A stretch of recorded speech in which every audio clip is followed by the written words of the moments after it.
வணக்கம், நான் தான் ஷேர்ஷா சூரி. என்னிது ஹிமாயூனுக்கு பின்னர் அக்பர் தான வரணும். அதுக்கு முன்னாடி நான் யாருன்னு யோசிக்கிறீங்களா? உங்களோட யோசனை எல்லாம் சரிதாங்க.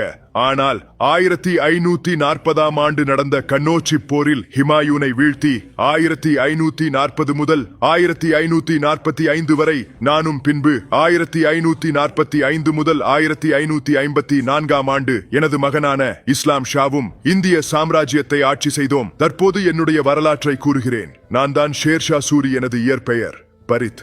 நான் பீகார் மாநிலத்தில் பிறந்தேன். மேலும் நான் பிறப்பால் ஒரு ஆப்கானியர்.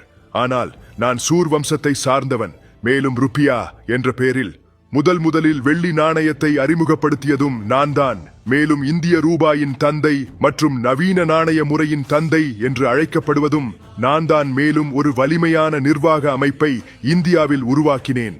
மேலும் எனது முக்கிய கொள்கையாக விவசாயிகள் சீர்குலைந்தால் அரசன் சீர்குலைவான் என்பதை நம்பினேன்.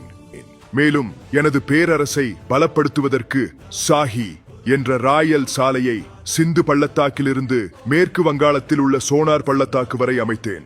மேலும் கொல்கத்தாவிலிருந்து பெஷாவர் வரை உள்ள இச்சாலையை ஆங்கிலேயர் ஆட்சி காலத்தில் கிராண்ட் ட்ரங்க் சாலை என பெயர் மாற்றம் செய்து கொண்டனர்.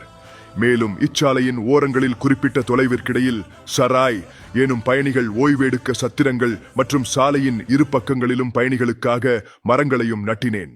பின்பு டெல்லியில் புராணகிலா என்ற புதிய நகரத்தை உருவாக்கினேன். இத்தனை நன்மைகள் அனைத்தையும் வெறும் எனது 5 வருட ஆட்சியில் இந்திய மக்களுக்காக செய்து முடித்தேன்.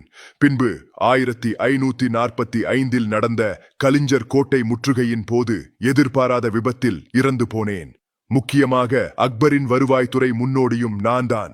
பின்பு எனது மகனான இஸ்லாம் ஷா சூரியை வென்று மீண்டும் ஹிமாயூன் டெல்லி அரியணையை கைப்பற்றினர். நன்றி.